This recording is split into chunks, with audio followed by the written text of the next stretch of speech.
except where them hands, where them holes, where them throws, you know what I'm saying? Cecil. I just found a really good gold mine. Thank you, automated you, not just YouTube. No, it was YouTube first, and podcasts that send me recommended feeds. So you guys who write those algorithms and you ladies who write those algorithms, you are doing something right. Because I happen to find this Happiness Now podcast. You might as well say it's a limited series because they stopped at making 30 of them. But I'm listening to them all, and I think I'm going to end up recommending this to my students. It's going to be in the library of things I recommend for students to read on my website because this stuff is good. It's Happiness Now by Lily Chowdhury. I hope I said that right. She's taking, I think his name is Qasim Ali Shah. She's taking a lot of his teachings along with other standard philosophical teachings from both the West and the East, translating them into English and giving her personal spin on it. And this stuff is really good. The one thing I wanted to use, this is from episode 16, that I felt like really can help us in the martial arts, is the difference between false knowledge and true knowledge. Episode 16 of her podcast says stop seeking knowledge. But she's got a bit in there where she talks about false knowledge and true knowledge. So rather than go ahead and do the quote like I usually do where I take the clip, I'm just going to go ahead and talk about it because right now while I'm recording this, I'm a little pressed for time. But I still want to get this out. So basically, when I'm talking about false knowledge and true knowledge, this is a great way for you to know if you or your child is taking school from a good instructor, is taking a martial arts from a good instructor or a bad instructor, or if you're studying a good style or a bad style.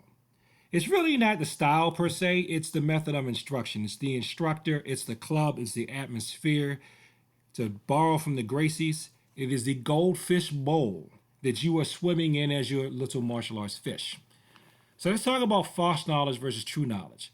False knowledge, and I'm paraphrasing for what she was saying, false knowledge makes you arrogant, look down on others, not believe in yourself, and takes you away from God.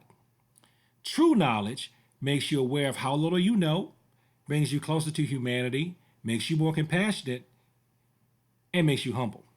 So let's talk about false knowledge. Good example in terms of false knowledge makes you arrogant. Old Karate Kid, right? There are a lot of systems like this. I shouldn't say systems, there are a lot of clubs like this. Any club where they try to make you think that you are the best thing since sliced bread because you're studying their particular style. Everybody else's style is just terrible. All other martial arts instructors are horrible. Anybody who's not doing what you do is just bad. They don't know what they're talking about. There's one style. I'm so tempted to say it. It's one particular style, and I don't think the style is bad, but a lot of people I've met who study this style, I'm not gonna say it because I just don't want the flames. Okay, and for the record, I'm not talking about grappling. Where the people that study this style are just so arrogant. They tend to be very arrogant, and it's not all of them because ironically, the that's like the worst martial artists I've ever met are in this style, and this like ironically some of the best martial artists in the world I have met are in that style. And the ones that are really really good, they're not the arrogant ones. So if your style or your school, your teacher is making you think that you're just so much better than everybody else, they're giving you false knowledge. There is no better. I told my students, I think that what I'm doing is pretty good. I think it's the best thing for me, but that doesn't mean that this is the only thing and this is the only way and that you cannot learn from anyone. I tell them, don't think of yourself as just a student of Cecil Ryu. Think of yourself as a martial arts student, as a student of the martial arts as a whole, and this is just what you're basing your stuff on for now. Now, in terms of looking down on others with false knowledge, it's not just looking down on people within your system. If they want you to think that you're better than other people because you study martial arts and they don't, they're giving you false knowledge. And this arrogance is what's going to get you whooped and beaten bad because you go around to some areas where people are more violent than you and you look down on them because you think because you can do a flying butterfly kick and they can't catch you off guard and knock you upside the head with a chair leg or something. You know, that's that false knowledge. I have a black belt, so, you better watch out if you're messing with me, buddy. Great, you just gave away your advantage, and now there are going to be five of them beating you down instead of one person trying to beat you down because they know that you know something. Now, not believing yourself. I can, this is the only thing I would say I don't necessarily agree with per se, because I like a little bit of doubt in the student. I like a little bit of doubt in myself in terms of a technique or what I'm doing, because that way it'll keep me humble. And I won't think that just because I can do these forms and I can still do the splits at my age and do a serviceable V kick and I can still do jump kicks, that means that I can pick a fight with 85 gangsters. But at the same time, though, I can see where, somebody, if you're in a bad school, you might not believe in yourself because you don't think you're worthy because you're not a black belt yet. You don't think you're a worthy human being.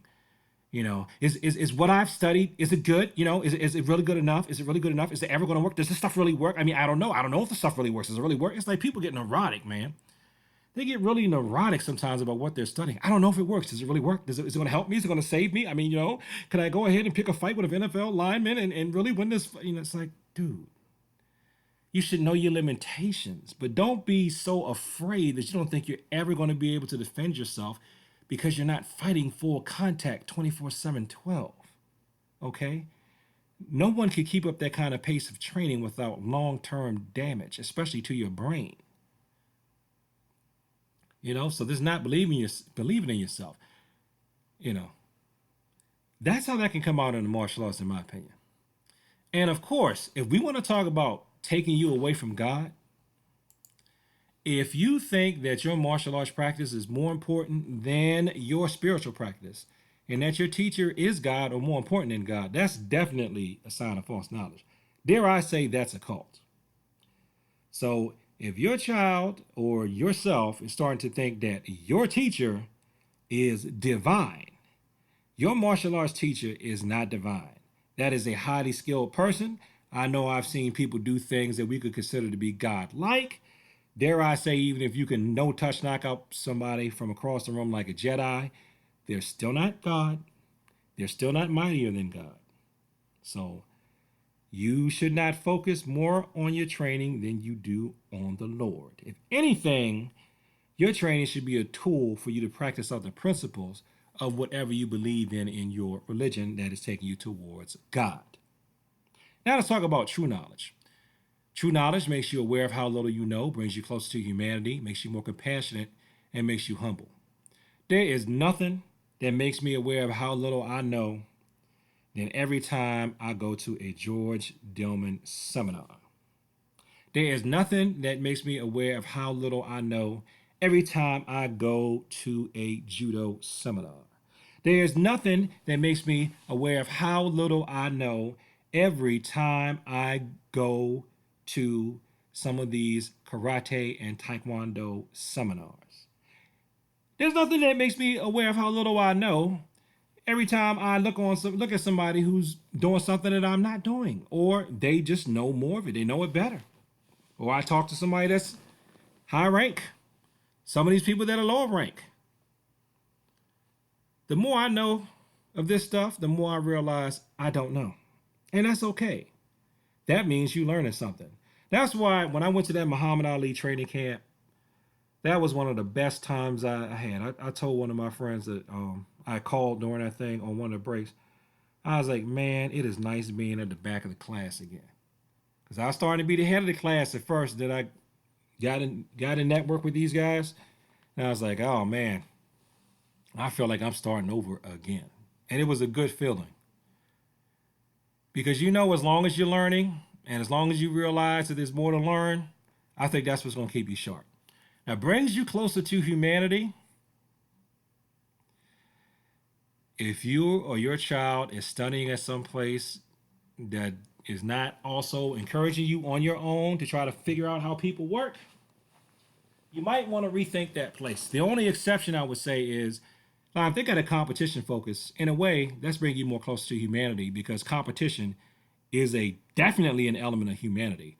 So you are studying humanity by studying competition because you're learning how to perform under stress, how to think under stress, how to use sports psychology. You're learning how yourself thinks. That's really when you compete. That's really another aspect of how you're studying how you perform under pressure and how other people perform under pressure. And you can even take that and apply that over to your life. But let's not go into too deep into all of that because we don't want this podcast to be 85, 95, 105 minutes. So let me go back.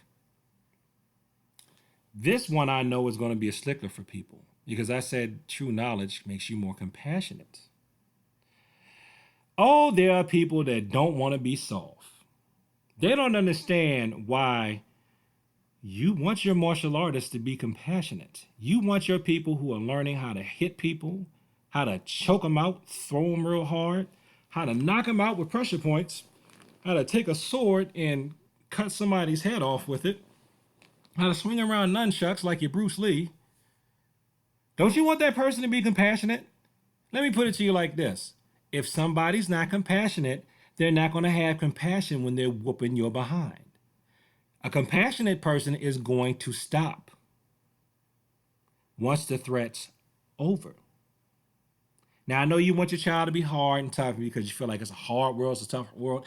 And I'm sure there's some people that probably think, oh, that's Cecil too soft. I don't want my child going there. That Negro too soft. And if you say, I want my child to be hard and tough. And I've told people over the years several times, you want them to be real hard and tough, you want them to go to jail. They better have compassion or else they're not going to know when to stop. And you don't want them going to jail for using excessive force. That means if they kick somebody in one spot really good and that person goes down and goes, oh, that's it, man. You got it, man. You got it, man. They need to know to stop. They need to know it's okay to stop. That's what compassion teaches you. Or better yet, compassion may get you to the point to where you don't have to strike at all. You don't have to hold the person down at all. You can neutralize the violence of the situation with words. And true knowledge makes you humble. Stay humble, man. Honestly, I tell people I have gone to some pretty dangerous spots when I was young. And I was able to go through it okay just because I listened to my grandmother. She said, child, you get more flies with honey than you do with vinegar. I was like, what? What does that mean? What flies, vinegar, honey? And there's some other stuff that, has to deal with flies and excrement and all these kind of, very colorful metaphors, I'll say. But it's true. Basically, if you're humble and you nice to people and you really try not to be disrespectful, even the thuggest of thugs, man, if you say, excuse me, I'm sorry, my bad, I didn't mean to, a lot of people will just let it go as long as you're not trying to be arrogant about it. You make a faux pas that you didn't know that you made and you apologize. That's usually enough. But when you go around arrogant, there are a lot of people, man, they can't stand arrogance and they love nothing more than to knock you off of what they think is your high horse. Yeah? All right, I'm coming. Let me finish this. I'm in the middle of recording. Let me finish this up. I'll be there.